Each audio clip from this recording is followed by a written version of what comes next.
How's it going, everybody? Bryan Alvarez here on Wrestling Observer Live. We are here every day, Monday through Friday, noon Pacific, 3 Eastern, Sunday, 3 Pacific, 6 Eastern. Look at that beautiful graphic, all of my Twitch homies. Twitch.tv/F4W video. Video.f4wonline.com. My God, I look orange today. I'm using the special MJF filter for today's show. Holy smokes. Hey, listen, we got a lot to get into here today. And we're opening up with some, I would consider this pretty bad news. TMZ Sports reports Kane Velasquez has been booked on an attempted murder charge after being involved in a shooting that took place in San Jose, California on Monday. UFC legend Kane Velasquez spent Monday night in jail. TMZ Sports has confirmed the 39-year-old has been arrested and booked on an attempted murder charge. Details surrounding the specifics of his arrest are unclear. The law enforcement sources tell us the former fighter was involved in a shooting in San Jose at around 3 p.m. near a local high school. In the alleged incident, one person was shot while another was arrested. Nothing further surrounding the circumstances of the situation has been released. Jail records show Velasquez is still in custody as of Tuesday morning, has a court date set for Wednesday at noon.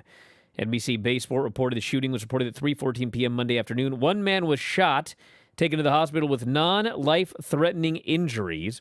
People were asked to avoid the area after the shooting as police conducted the investigation. Velasquez currently being held without bail. So we don't know officially anything more about the story at this point, but I would expect that sometime soon there's going to be more details coming out about this story. Back in a moment with more Observer Live.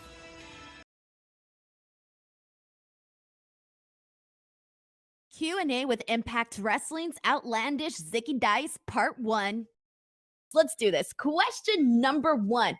What is the most outlandish thing you have ever done? Oh my gosh. We'll start with, I have my friend James's name tattooed on my butt. He has my name tattooed on his butt. We got those tattoos for free. I was getting tattooed and my tattoo artist was like, hey, if you guys get each other's names on your butt, he's like, I'll do it for free. And I was like, nope, here's my cheek. So there's that one. Yeah. Are you guys still, you guys are still friends though, right? Yeah, we still rock and roll now. Yes, my mom had, my Puerto Rican mother, I had mentioned that earlier. She used to like to break in while I was showering to check my body for new tattoos. No. And I'm gonna smack you upside down. Get you with the chancla. She saw the tattoo of his name on my butt and she pulled me to sit down. We had a serious conversation. She wanted to know if we were in love with each other. And I said, I love James as a friend. He's one of my good friends, but no, mother, I love my girlfriend at the time. So, oh my God, yeah, what did your girlfriend at the time say about this? Oh, I mean, look at me. What can't you say, Question number 2. Who would you consider your closest friends in wrestling? Ooh, I got a few of them. I'd say Ricky Starks. I'd say Carly Bravo. I'd say the front man, Jossie, Lord Crew, Levi Shapiro, Brody King, Yuma, Peter. I feel like I'm missing a few. Your friends are going to be like, so we're not that close friends because you clearly didn't mention me in this. yeah. And I've been making a lot more, and it's cool when you have the ride or dies with you. Of course. Question number 3. What is your guilty pleasure snack? Oh my freaking gosh. I love cake. Brothers, I do like carrot cake, but if I had to choose, it's going to be chocolate on chocolate. Question number 4. What is your favorite video game, mobile game, or arcade? My favorite video game would be Overwatch. I do spend a lot of time playing Overwatch, sometimes on stream and sometimes when I just have some time to kill. I suck at aiming, but there's a character called Reinhardt that you can play, and he has this big old shield and swings a big hammer. So I don't really have to worry about aiming, and I'm actually very good at playing Reinhardt. So I found a game I'm good at, and I'm sticking with it. Question number 5. Do you have any pets? I do, and he just turned 7 years old this past weekend. I have a dog named Ric Flair. I got him and when he was 8 weeks old, I got him 2 weeks before I moved to the Midwest for training at the Black and Brave Wrestling Academy, and he's been with me ever since. So my true tag team partner. He's a very, very good boy. And he doesn't bark, he woos. Yeah, that is his release command. He does woo, yes. And we don't do high fives, we tag.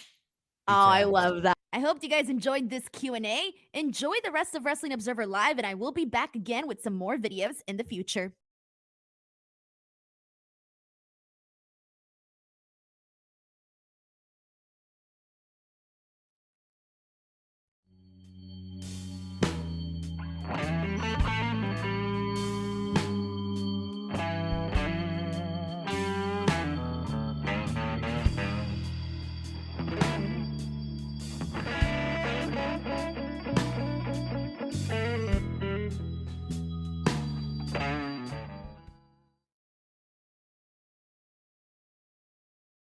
Alvarez here, Wrestling Observer Live. Mike Sempervive, also WrestlingObserver.com. A lot of news to get into today. Don't want to talk too much more about Kane Velasquez. I'm sure that more information is going to come out in the next couple of days, but I've been told there's a story here. Obviously, there's a story, but anyway, I wish I could say more, but we'll just wait.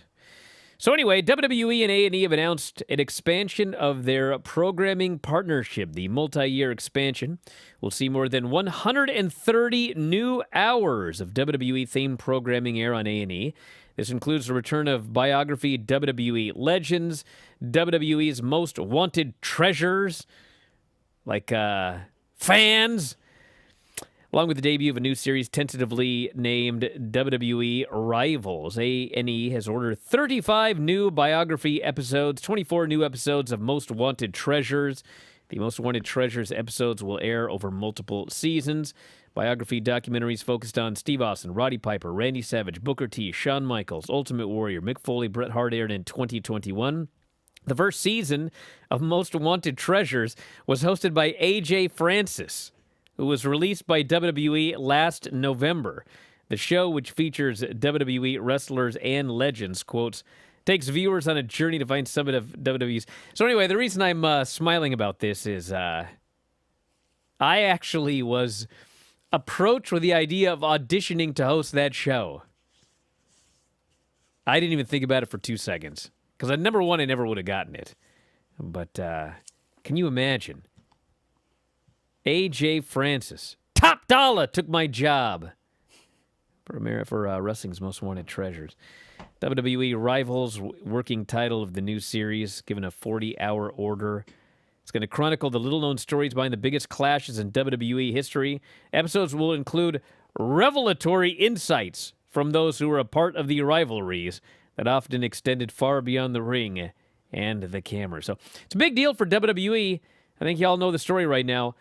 These folks are creating content. That's what this is all about. Content. And if I got a content creator for you in WWE, so hopefully we'll get some cool bios. You know what I'm saying, Mike? Cool bios. I guess so. 130 hours of programming, more things inked with A&E means at some point down the line, if A&E decides, hey, we want to be more of a general programming option, that means there could be another bidder involved for one of the WWE's programs down the line. You never know. It could happen. They have the History Channel. They have Lifetime. They have other things associated with them, but they don't have that TBS. They don't have a USA. They don't actually really have that, even though A&E is kind of in that same thing. They do all put out original series, all that sort of stuff.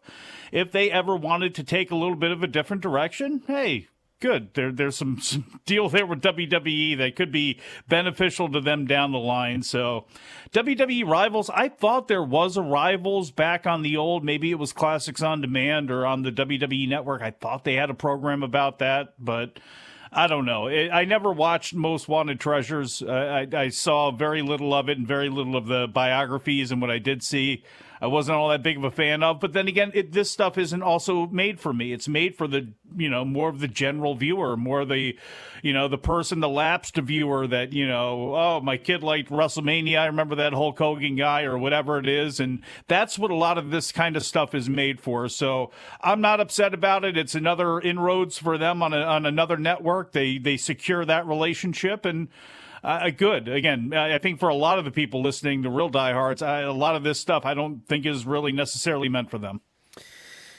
Got some ratings notes here. We'll get to Raw after the commercial break. Friday Night SmackDown, 2.114 million viewers on Fox, down 2.7%. Lowest viewership for the show since December 3rd of last year.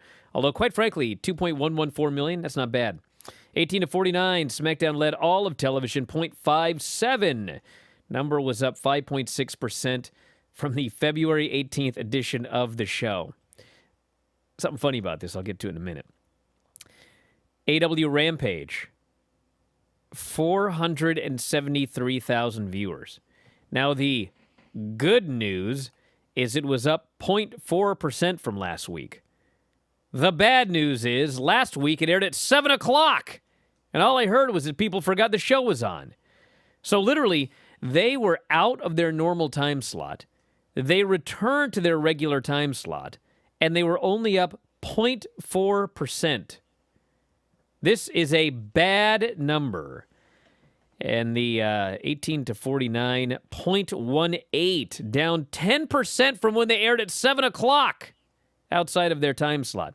Now, here's what is interesting and funny about this, because, everyone saw this number and they lost their minds. You know how it goes. Bad number, ship sinking, hit the iceberg.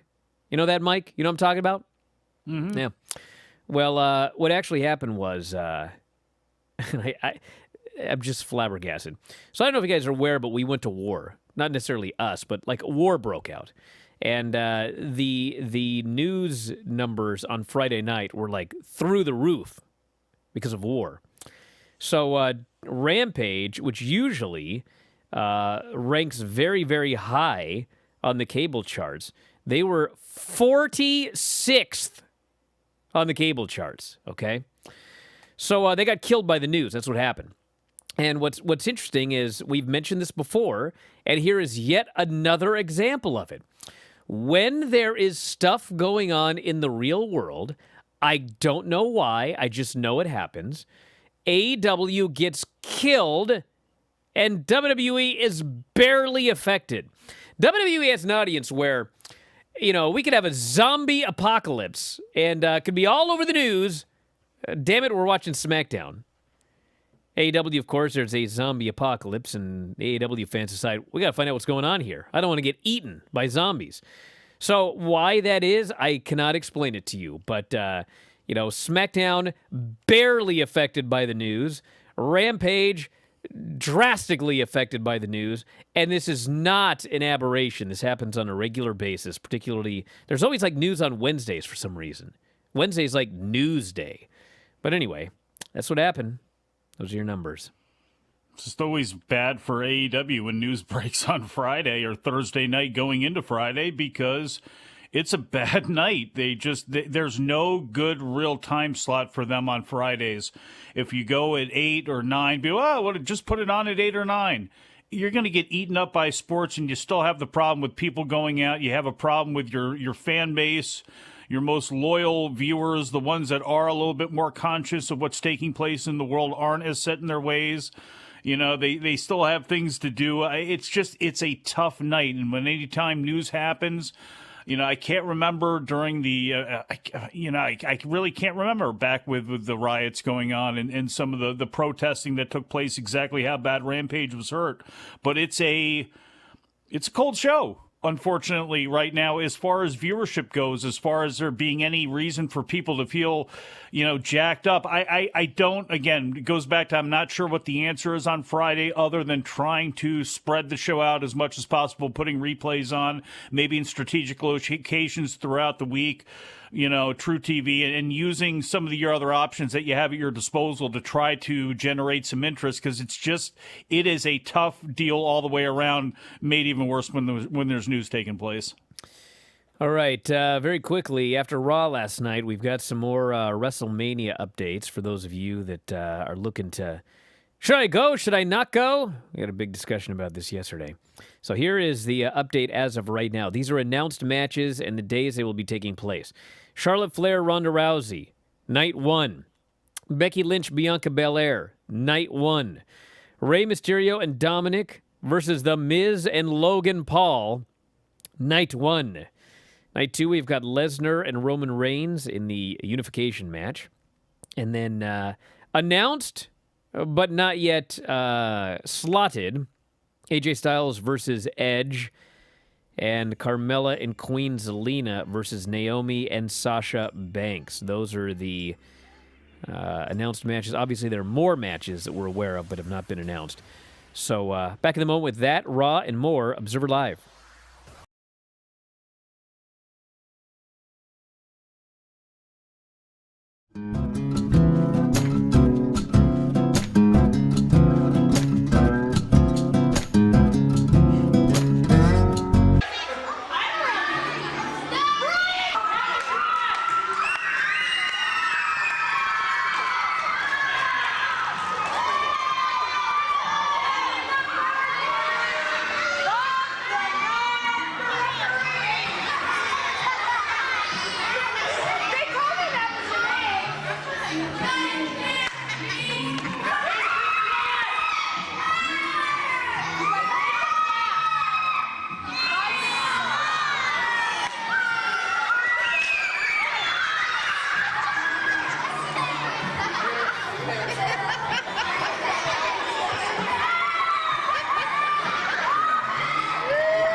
Alrighty, back here in the show, Bryan Alvarez here, Wrestling Observer Live, Mike Sempervive, also WrestlingObserver.com. Let's talk about Raw. Oh, my favorite part of the week. There's some good wrestling on this show. So it opened up with the KO show with Alpha Academy, which was not my favorite segment of the show. It was infuriatingly annoying and it sucked. But the story is that Kevin Owens and Seth Rollins do not have a clear path to either night of WrestleMania. This show is so stupid sometimes, but I watch it. So anyway, they have no path to WrestleMania. You know, they're not going to be able to get on the card. So they got to figure out a way, and they want to become the tag team champions. Wait a second. Just throwing this in here. There have been times where the tag team champions have not been on WrestleMania. Don't overthink this. Just saying. Because if you want to overthink, let's talk about what happened next. It is Seth Rollins and Kevin Owens versus the tag team champions Alpha Academy. Seth Rollins and Kevin Owens just won. They just won a number one contenders match.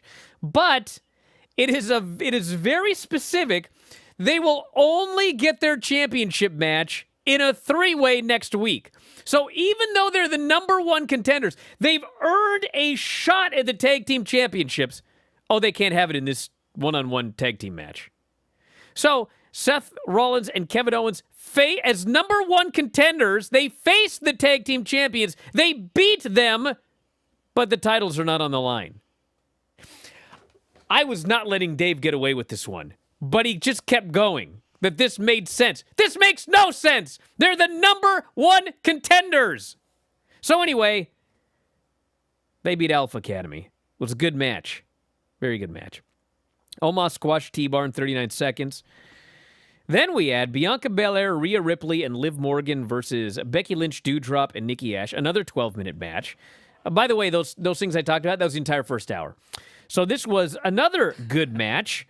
Everybody worked hard, and the highlight of the match, except for Becky Lynch, was when Bianca took her ponytail and she just starts whipping poor Becky Lynch. And man, I watched it, and you ever seen those old WWE shows that are taped and they edit in some goofy sound effect? Bro, she whipped her with this ponytail, and it sounded like a cannon went off in the Civil War. And I thought, oh my God. Then I realized it was live. That was the actual sound. She whipped her, as Jim Ross would say, like a government mule. And Becky's got these marks all over her body. Her skin's it was brutal. Mm-hmm. Oh my God. Industrial strength beeswax on Yeah, those, you idiots don't like the build of this match braids. again? Huh? Mm-hmm. Dude, this was great. Then we had Ciampa beating Robert Roode quickly, 2 minutes. Listen, they're trying to get you to watch NXT by bringing NXT people and storylines to the main roster, but they give it 2 minutes. It's like, why did you even bother? Like, if you're going to do it, give me something where I'm like, man, I want to tune in tomorrow to see the tag match. And this is over. I did not feel that way. We had Dana and Reggie beating Tamina and Akira Tozawa in 1 minute. And then afterwards, remember all those cool storylines they did with Reggie and Dana? Yeah, well, it was all for naught.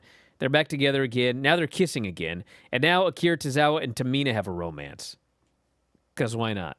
Got to attract the women viewers. We had Ray and Dominic coming out, and then Miz cut every promo he's ever cut. Did you know that Miz has won a lot of belts in his career? Huh? Yeah. God, can you imagine if I came on this show every day and like every day I had to talk about, I wrote 2 books, actually basically 3 books. Do you know, I should start every show. How's it going, everybody? Bryan Alvarez here, Wrestling Observer Live. 3-time Wrestling Observer Book of the Year winner, best-selling author of Death of WCW, the original version and the, whatever you call it, the longer version. Also, 100 things WWE fans should know and do before they die. In 6th grade, I won Student of the Year alongside Chris Walla of Death Cab for Cutie, which is true, by the way. And I'm the Texarkana television champion. I've got a black belt from Pedro Sauer. 1st degree, by the way. Should be 2nd, but I haven't seen him because there's a pandemic. Anyway, now let's get moving. God, how annoying that would be. I didn't even mention my ring. Shelton Benjamin and Cedric Alexander, of course, beat Ray and Dominic, because what better way to build up Ray and Dominic versus Miz and Logan Paul than to beat the Mysterios with a team that never wins? So that was lame. And then we had the Street Profits. Actually, first we had Queen Zelina and Carmella doing a segment where... You remember yesterday where I go, okay, we got Roman Reigns and Brock Lesnar in a unification match where the belts aren't going to be unified for very long. I'm just going to go back to what they had. We're going to have Vince McMahon wrestling, even though he's not actually going to wrestle. Well, now, Carmella and Zelina are going to retain the tag titles against Sasha Banks and Naomi. And then Carmella is going to have sex. That's what they're advertising. Buy your tickets now. That's night 1 if you want to see sex. Night 1 of WrestleMania. Street Profits versus Randy Orton and Riddle. Poor Randy Orton. Actually, I shouldn't say poor Randy Orton because I haven't heard an update today. So what happened was Montez Ford gave him the big frog splash, and Randy Orton sold it like his heart came out his neck or whatever. He's dying and everything like that. The referee's down there. Everyone's checking on the poor guy. He pretends, or I shouldn't say pretends. Let me just tell you what happened. He tries to get his foot on the rope. Montez pushes the rope off. He gets pinned. He's, they're all checking on the guy, and it looked bad. But I did hear from somebody there that they think this guy was just working because he was doing a job. So I don't know if that's the case or not, but since I haven't heard any update on Randy Orton today, I'm presuming the guy's all right. Not saying he was necessarily faking it, but hopefully he's all right. Let's just put it that way. Austin Theory with Vince. They're already building up this Pat McAfee show. Austin Theory says he's going to be there, so in case for some reason Pat McAfee just tries to attack Vince in the middle of an interview, because that happens all the time. Austin Theory's going to be there to save the day. Oh, my God. Now, Finn Balor versus Damian Priest. Good match, 11 minutes. And I'm watching the match, and Finn Balor hits the drop kick in the corner. He starts going up top. I'm waiting for somebody to run in. I'm waiting for somebody to set something up for Finn Balor in WrestleMania. It didn't happen. He did the double foot stomp, and he pinned Priest in the middle of the ring, and he won the title. What? So then Damian Priest says, I'm going to win that belt back. And you know what? When I do, I'm not going to care about these fans. These fans have never given me the respect I have deserved. These fans never cheer. I'm like, what?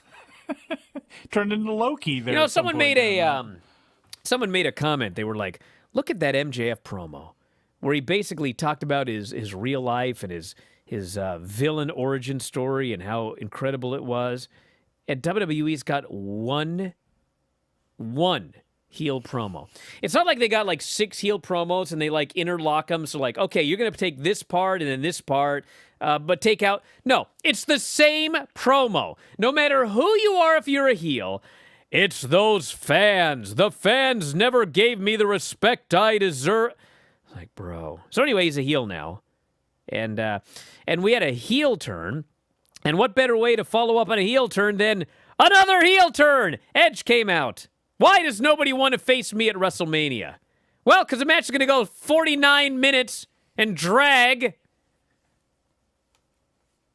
So anyway, AJ Styles finally comes out, and they go face-to-face, and Edge offers a handshake, and then he boots him in the nards, as we used to call him in high school, and beats him down, and then gives him 2 of the concertos. So it is Edge as a heel against AJ Styles as a babyface coming up at WrestleMania. If they don't go 46 minutes, if they keep it at a reasonable time, like 16, 17 minutes, that match could be a show stealer. I'm begging you. Let's make this a show stealer. In this case, it is not a marathon, it's a sprint, okay? It's like the Stardom high-speed title. Let's do it that way instead of the other way. You know what I'm saying? That's Raw, everybody. I have so much fun doing the Raw report. Can you tell? Oh, I have such a great time.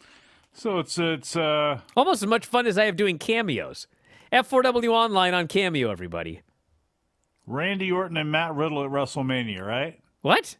Is that what we're gonna have? I don't know. What are we gonna have for those two at WrestleMania?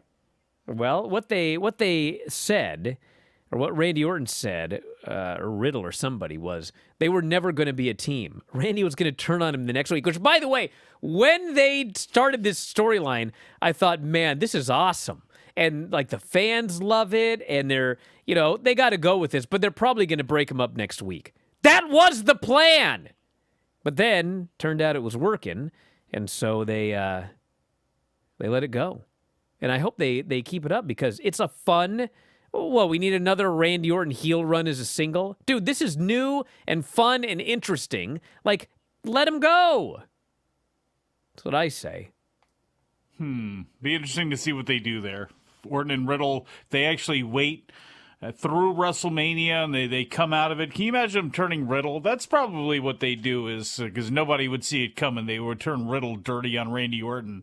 And then he'd have to, and actually, maybe, you know what? Maybe that's not the worst idea in the world, because I'm trying to figure out the money-drawing angry promo that Matt Riddle could cut. You know what I mean? Maybe he's better off being the smarmy heel in this exchange with Randy Orton being the babyface if they ever decided to turn the two against each other. But with the lack of tag teams that they do have and the fact that they are great together and the fact that it, in theory, is more relaxing for Randy Orton to do as part of a team, I'd love to see him stay. Back in a moment, everybody. Observer Live.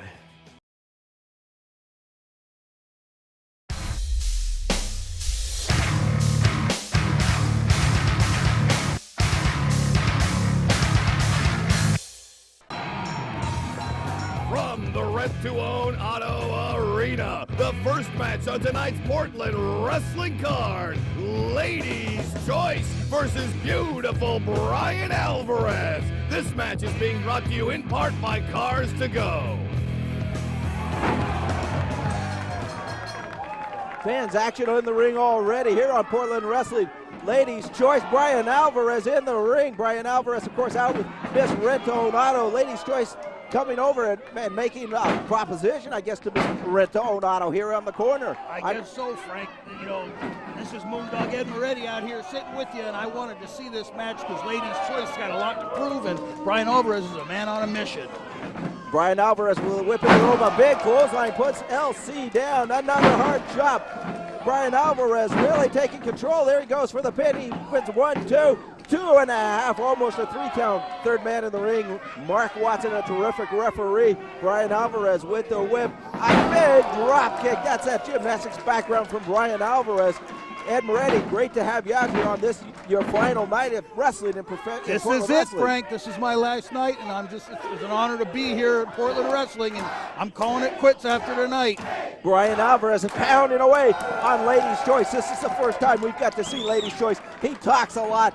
He has a lot of things he likes to say. There's a snap suplex by Bryan Alvarez. Takes LC right over, hooks, goes for the pin. There's 1, 2, almost a 3 count by Mark Watson again, but not quite. Bryan Alvarez, now he's looking over at his lady in the corner, says it's all over.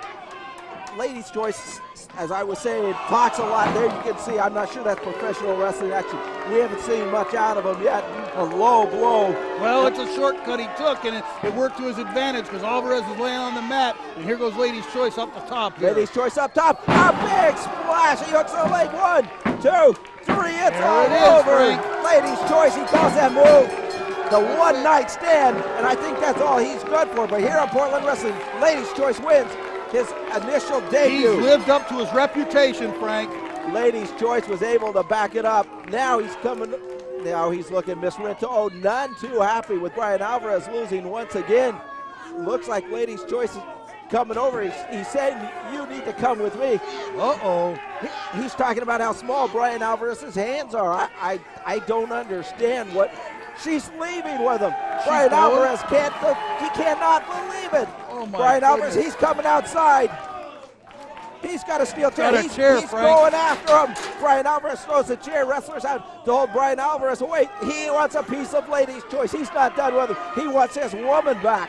$49.95 in the driver's license. You can be approved at Rittone. I know Bryan Alvarez has that much money. Oh, he's livid, Frank, and you can't blame him. You know, there's what he works for is leaving out the door with the Ladies' Choice. Ladies' Choice leading with his woman, Bryan Alvarez. He is furious, fans. We'll be right back. We have to get control of this situation. Alvarez here, Wrestling Observer Live. Mike Sempervive, also of WrestlingObserver.com. Yes, everybody, I must take a leave at this point for the show today.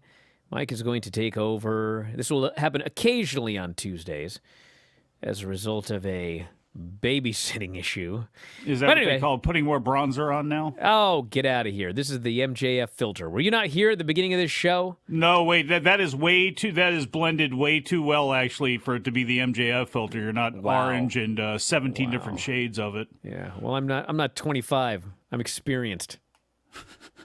That's Anyway. what I've heard. That's why you got to go running to take care of some things. I'm out of here. Mike's going to take over. I bid you all adieu and good night, or whatever the line is.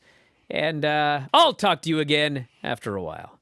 There we go. Boss man out of here. He'll be back tomorrow, obviously, on this show and with Brian and Vinny tonight, too. But off he goes and left me with the last segment here to go ahead and fill in on. And I will mention there was the New Japan show, as we talk about old people coming back for WWE, including Vince McMahon. And I wonder, too, now with Madison Square Garden, with Paul Heyman saying that we were going to have a very fitting person to take the place of Bobby Lashley. He is sure there's going to be a high-quality replacement that goes into that match with Brock Lesnar. God, I hope it's Vince McMahon.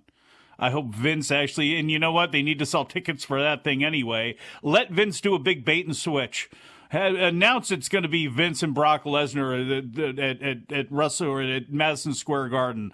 And then you could have whatever happens, Pat McAfee comes out there, begs Vince not to do it. Or actually, who the hell knows? Because what is the deal with Pat McAfee now and Vince McMahon? Is this to get Austin Theory over? Is this to get an Austin Theory Pat McAfee match? That would make sense. Corey Graves has been cleared. Is that just to take a bump? Will we get Corey Graves in place of Vince McMahon to face Pat McAfee? Will any of this actually come to play and come to pass when it comes time for WrestleMania? I don't know. And I don't know how I got off on that tangent either. But New Japan, the 50th anniversary show took place, yes. On this day back in 1972, they came to be at the hands of Antonio Inoki, and they had the big six-man tag team match that Kota Ibushi was supposed to be a part of and obviously could not go. I don't know what that says exactly either, in the fact that, he had been gone for a while, and they announced him to come back, and then he's not. It's not a good situation. When it comes to Tenzan not being involved, he is so broken down that it doesn't surprise me. Although, again, a little bit depressing that they would announce this thinking he'd be ready to go and he's not able to go. But Kota Ibushi ended up not being in the match. Minoru Suzuki, Zack Sabre Jr., and Yoshiaki Fujiwara faced off against Tanahashi, Okada, and Tatsumi Fujinami, as I've lost the ability to speak here. Fujinami, 68 years old. Fujiwara, 72 years old. Tanahashi, Okada, and Fujinami got the victory. I haven't had a chance to see the match yet. Okada ended up pinning Suzuki with the Rainmaker, second Rainmaker attempt to go ahead and win that. So he ends up getting the victory there. Now begins, of course, the New Japan Cup, the never-ending 75 million person New Japan Cup that, look, I'm sure this is being done for several reasons. One, to try to breathe some life into that roster and into what they have going on right now and into this tour. They got to try to sell tickets to this tour. So you have, guys out there, people wondered, well, why is this person not getting, a bye? Probably because they want this person to have an extra match and to try to draw eyes to New Japan World and try to draw some ticket sales. Is this going to work for them? I don't know. I have no interest in it whatsoever. Am I sure it's probably going to have some good matches in it, and it's probably going to end with a pretty cool final? Maybe.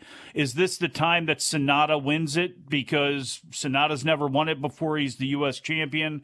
Could you use that as a way for him to be, bumped into a title shot or something like that? It's possible. There's a lot of different ways they could go with this, but it's gonna have to meet itself out for me. I've been so disappointed for so long with what's gone on in New Japan, and they've done so little to be able to capture my attention. And I think it's been that way with a lot of Western fans at the very least. Even in Japan, it doesn't seem like people are that enthused with what's going on right now. So we'll have to see how that all kind of plays itself out. But it is, we'll see as it gets towards the end. And exactly what kind of feuds or different types of stories or angles are able to build out of this thing. But on the surface right now, it just seems overdone, and it just seems, too much. Jon Moxley has got an opponent. His opponent for Bloodsport 8, it ends up being Biff Busick, the former Oney Lorcan, who was released on November 5th as part of another round of WWE cuts.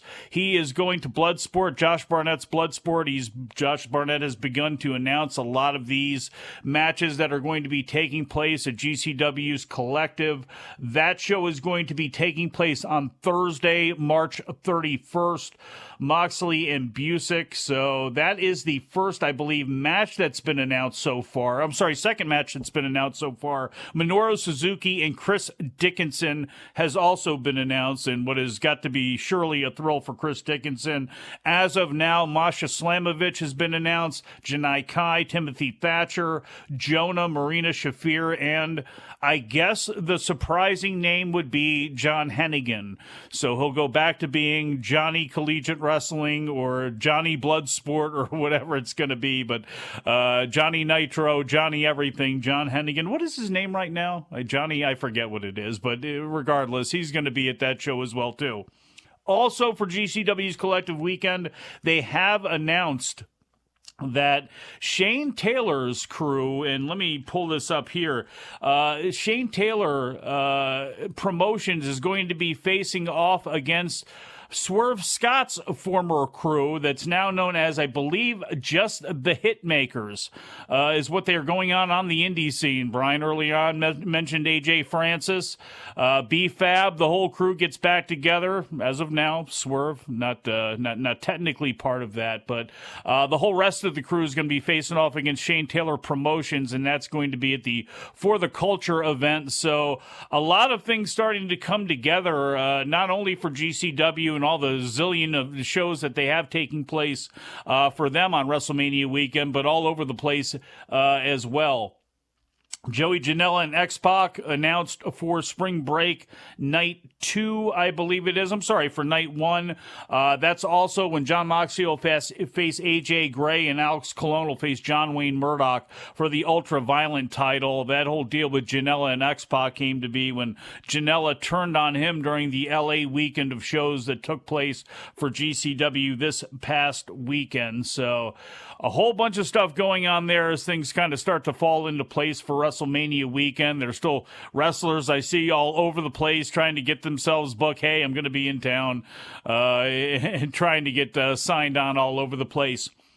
A&E, or A&E, AEW, that is, who's not going to be on A&E, but they are going to be back on tour. Brian mentioned a bunch of dates yesterday that they had talked about, obviously going to Southern California for the first time, not only running the Forum, but running, I guess, right outside Rancho Cucamonga as well, too, where the Young Bucks are from.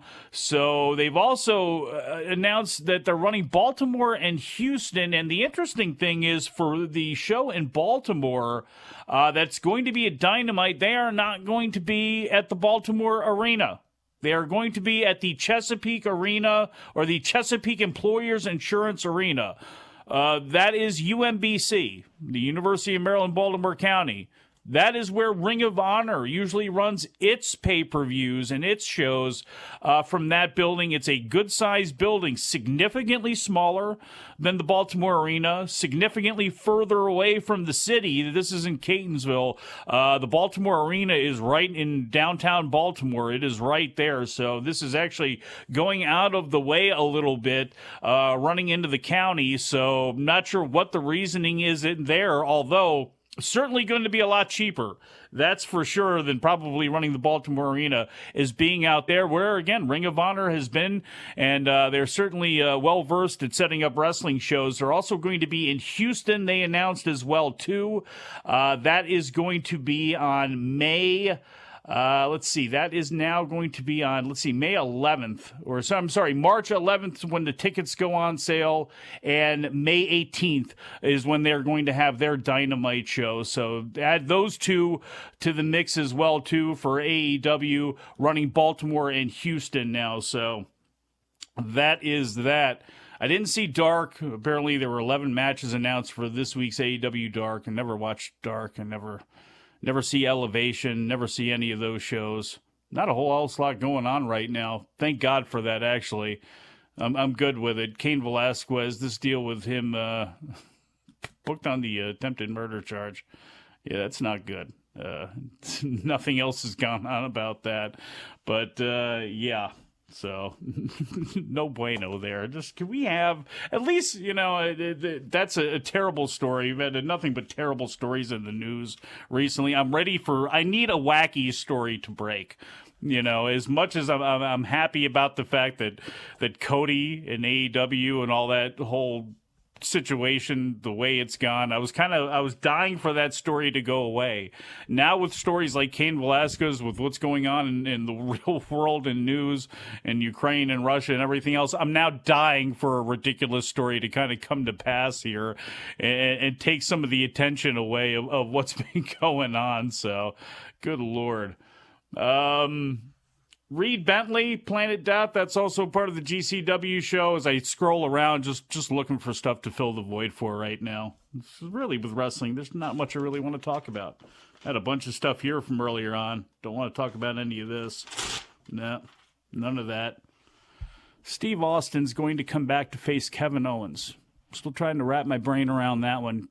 Steve Austin didn't come back for anything. Didn't come back for Bill Goldberg, didn't come back for Shawn Michaels, didn't come back for The Rock, didn't come back for Roman Reigns, didn't come back for John Cena, didn't come back for anything, is going to come back for Kevin Owens. And this story, again, apparently is not out there anywhere because nobody is talking about it.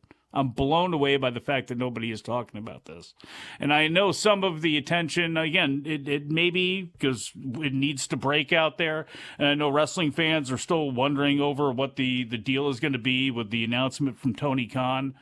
And maybe that's what's taking all the attention, but it blows me away that Steve Austin, after all of this time, Stone Cold Steve Austin, the biggest wrestling name arguably in the history of the world, may be coming back. And nobody's paying attention to it at all. Nobody's making a big deal out of it at all. I don't know what that says about expectations. I don't know what that says about anything, but it's crazy. All the attention seems to be with Tony Khan. I don't know.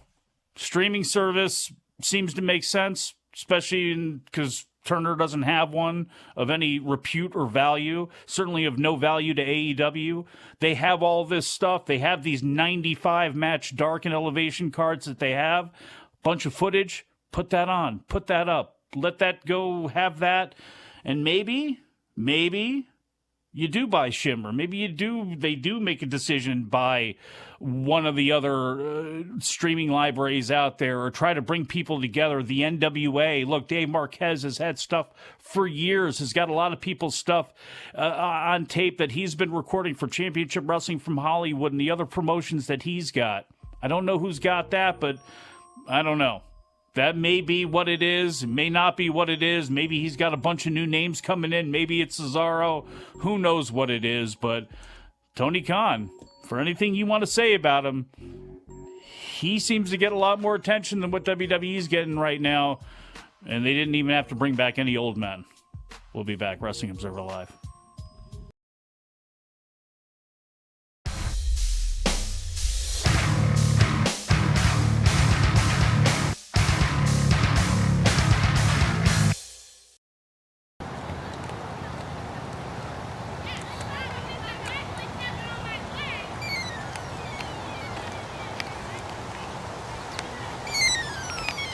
Green Hill? Hello? He's escaped. Do you know which way he was headed? Okay, thank you. Thank you very much. Shoulders.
He's been here.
It's Vinny's straitjacket.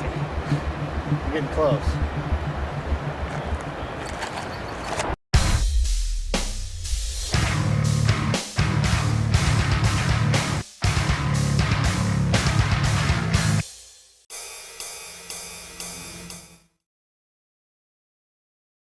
Wrestling Observer Live, Mike Sempervive here with something producer Dom just said that amazed me about Steven Adams. I don't believe it, but Major League Baseball final CBA offer to Players Union prior to a 5 p.m. Eastern deadline. This is the best they're going to be able to do, says Major League Baseball. This is not the story I was looking for to brighten my day with all this other negativity going on. And something tells me I'm not going to get any support from NXT tonight either. We didn't even look at what the preview was going to be. I guess let me rush over to WWE.com and see what they have all set up for tonight's show. That I'm sure again is not going to give me the nutrients to better my soul that I need here. Although there is, I will say this, I did forget about this from last week. The challenge was laid down by the Bruiserweight. Pete Dunne to face Carmelo Hayes for the North American Championship. That is probably going to be very good. I am looking forward to that. Hopefully they give them the time that they need. Braun Breaker and Tommaso Ciampa, of course, also in their tag team match, facing off against the Dirty Dogs. They went off the air with a brawl last week. Obviously, Tommaso Ciampa on Raw this week, too, to kind of to give that a little bit of a spark as well, too. I still wonder down the line, especially after WrestleMania, if we don't have more of a blurring of the lines with NXT 2.0. It'll still be looked at as that little brother, but we have a lot more kind of interaction when they need it, especially on a show like Raw, where they're constantly trying to fill 3 hours. I do wonder if some of that's going to go away a little bit. Gunther's probably going to want to get his revenge on Baby Oos as well, too. Have that as well as Von Wagner answering Andre Chase's open challenge. All that and more for Bryan to fill a whole segment with tomorrow. Thank you, Producer Dom, Producer Jared, and everybody else out there. Talk to you again after a while.